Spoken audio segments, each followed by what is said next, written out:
Өнөөдөр бид хамтдаа 23 дугаар эшлэлээс унших болно. Энд хэлэхдээ эзэн бол миний хончин, надад дутах зүйл үгүй. Урамл новоод бэлчээрт тэр намайг хистурч, усны дулхуун тийш тэр намайг хөдсөн. Амин сэтгэлийг минь тэр сэргээдэг. Нэрийнхээ төлөө та зүгтийн замаар намайг хөдөлдөг. Өөхлийн харанхуйн хүндийг туусламж, хор муугаас би үжайн. Та надтай хамтагаад тайвшруулах минь. Таны сава, таны тайгүлээ. Өснүүдийн минь өмнө та надад ширээ засчээ. Өөрийн минь толгойг тосоор бас тосолжээ. Аяр минь дүүрч бэлхнэн, сайн сайхан хийгээд. Хайр инрэгтэн насан туршид минь намайг лалтаяа дагна. Эзний өргөнд би мөнхөд оршин суун гэжээ. Тэгвэл эзний өргөө гэж юу хэлэх вэ? Эзний өргөө гэдэг нь бидний зүрх сэтгэл юм.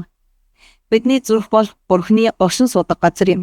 Тиймээс бид өдөр бүр энэ өргөөнд өөрсдийн Бурхантайгаа хамт байдаг. Бид түүнд залбирч, Библийг уншиж, олон зүйлийн талаар түүнтэй ярилцаж, түүнд зүрх сэтгэлийнхээ хүслийг хийдэг. Та өдөр бүр өөрийн тухтай орчин буюу гэртээ Библийг уншихын тулд цаг гаргах нь маш чухал юм. Та уншсан зүйлээ Бурхантай ярилцаарай. Түүнд ойлгосон зүйлээ мөн ойлгоогүй зүйлээ бүгдийг хэлээрэй. Эзэнтэй ярилцаж, танд хэрэгтэй болон танд дутуу санагдаж байгаа бүх зүйлийг түүнээс гуйгаарай. Хэрв танд муу зөвшөл, суултал, эсвэл алдаа байгаа бол хэдгээрч мөн Бурханд хэлээрэй. Юу ч түүнээс нуух хэрэггүй. Та эзэнд ингэж хэлээрэй. Эзэн минь, надад энэ суултал байна. Надад энэ муу зөвшөл байна. Би энэ зүйлс дуртай. Гэвч үүнээс татгалзаж чадахгүй байна. Энэ нь танд таалагддаггүй би мэдэж байгаа. Гэвч би болж чадахгүй байна. Та надад туслаач. Бид ингэж чин сэтгэлээсээ зүрхэнээ түүн рүү яруул. Бурхан биднийг ариусгаж чөлөөлдөг. Тэр бидэнд түүний өмнө зөв ба шударга амьдрахад босолдог. Бурханы тухай түнгаан бодож, түүнээс суулцах нь ямар сайхан хэрэг бүлээ. Энэ нь таныг Библийг уншихад улам урамшуулах болно. Одоо бүгд хамтдаа эзэндээ залбирцгаая. Хэрэв өвчтэй хүмүүс байвал эд шидийн хараалаас болж өвдсөн эмч нарын оншиж чадахгүй өвчнөр энэ тарай тус болдоггүй нөхцөл байдалтай хүмүүс байвал та бүхнийг анхаарлаа хандуулахыг уриалж байна. Бид залбирч эхлэх үед гараа зүрхэн дээрээ тавиад эсвэл боломжтой бол гараа өргөөд Бурханаас таны өвчнийг эдгэж өгөхийг гуйгаарай.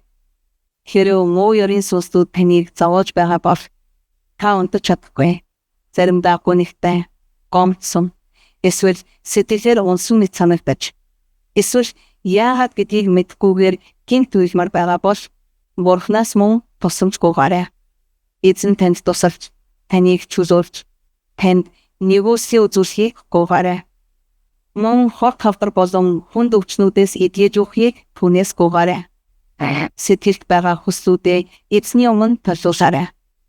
Мөн эзний амлалтууд хоошлогдсон гэж бодож байгаа хүмүүс байвал үүнийгэж бас Бурханд төлөвлөсаарай. Хамтдаа бүх гуйлтай Бурханд өргөн барьцгаая. Заримдаа хүмүүс Бурхан бүх хүмүүсийн залбирхийг яаж нэгэн зэрэг сонсож чадах вэ гэж асуудаг. Бурхан маш агуу учраас бид үүнийг бүрэн түгээс ойлгож чадахгүй. Түүний Библиэр бидэнд заасан зүйлд зүгээр л итгээрэй. Тэнд Бурхан хүн бүрийн залбирлыг сонсдог гэж бичсэн байдаг. Тэр хүн бүрийн бодлыг мэддэг. Тэр хүн бүрийн эрх тосооногт юу бодохыг ч хүртэл мэддэг. Эзэн бүгдийг мэддэг. Тэгвэл бид яагаад эргэлзэх ёстой гэж хүн бүрд өөрийн гэсэн Бурханаас гуйх хүсэлтүүд байгаа. Яг одоо энэ мөчөд Бурхан хүн нэг бүрийн дэргэд байж та бүхнийг сонсож байгаа. Одоо хамтдаа залбирцгаая. Ариун тэнгэрлэг эцэг минь. Мөнхийн Бурхан минь. Бид танд таны өршөөлсний хүсэл, таны хайр, таны үг болон таны амлалтуудын төлөө талархаж байна. Бидэнд өгдөг ивэх ёроолуудын төлөө танд талархаж байна. Ариун сүнсээр дамжуулсан бидэнд өгдөг дэмжлэг болон тайвширсан төлөө танд талархаж байна. Эзэн минь, бид таньд талархаж байна. Учир нь бид таны уг биелж байгааг харсан. Олон жилийн өмнө та энэ чуулганы тухай ярьж, өөрийн чуулганыг байгуулж хүмүүсийн зүрх сэтгэлийг өөрчилнө гэж хэлсэн. Та хүн бүрийг өрөөж, гайхамшгууд үлдэж, гэмтгүүд үзүүлж, эдгэж, хүмүүст амар амгалан ба баяр баясгалан хайрлана гэж айлцсан. Та мөн хүн бүрийг өсөн хөгжөхөд туслана гэж амласан. Эзэн минь, та энэ бүх амлалтуудыг өгсөн бөгөөд өдөр бүр бид хэдгээр нь хэрхэн биелж байгааг харсаар байна. Бид таны өрөөлийг хүлээн авсан бөгөөд эзэн минь, тантай хамт угшаа алхахад минь бидэнд тусаач гэж танаас гуйж байна. Учир нь бид бол хүмүүс. Бид сул дорой бөгөөд таны агуу нууцуудыг, таны сургаалыг бүрэн ойлгох чадваргүй олон байдаг. Гэвч таны тусламжтайгаар эзэн минь, бидний өдөр зорьсондоо хүрэх болно. Биднийг урагшаа алхахад туслаач. Гашуудаар сэрэгтийн цаг үед гисүүлэн зогсож суйлцахгүй байхын тулд бидэнд зэрэг, хүч чадал, тэнхийг хайрлаач. Эзэн минь, таны тусламжтайгаар бид амжилтыг авах болно. Ариун эцэг минь, өвчтөе хүмүүсийн дээр, тэр дундаа хавдраар өвдсөн ахын дүүсийн дээр өөрийн гараа сунгаач. Мөн төрөл бүрэгсдийнхөө төлөө эдгэрээс гуйж байгаа ар гэрийнхнийхэн төлөө бид танаас гуйж байна. Өөрийн гараа сунгаж гайхамшгуудыг үлдээч эзэн минь. Хүн бүрийн залбирлыг сонсож, хүн бүрийн зовлон харж, хүн бүрийг өшөөнийг үсэж, төзөөлж, өрөөж, эдгээгэж.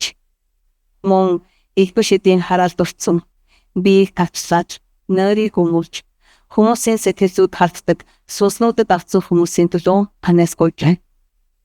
Эзэн минь, бид танаас төлөөлөлтийг гуйж байна. Эдгээр бодол сүнснүүдийг буцаан зайлуулж, энэ мөн үлийг устгаач. Хүн бүрийн хүслийг, хэрэгцээг харж үзэж, хэнд ч юу ч дутагдахгүй байгаасай.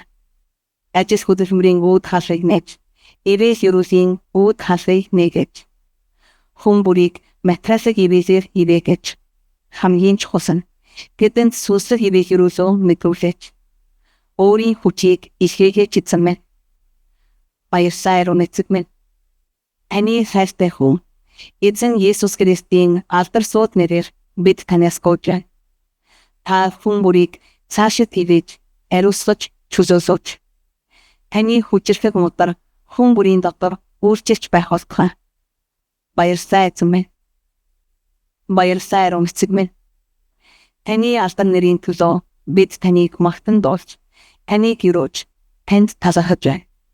Таны нэр алдар шиг. Баярлалаа ахын дүүсээ. Эзэн та бүхнийг ивэх болтугай. Удахгүй уулзъя. Маш их баярлалаа. Бурхан та бүхнийг ивэх.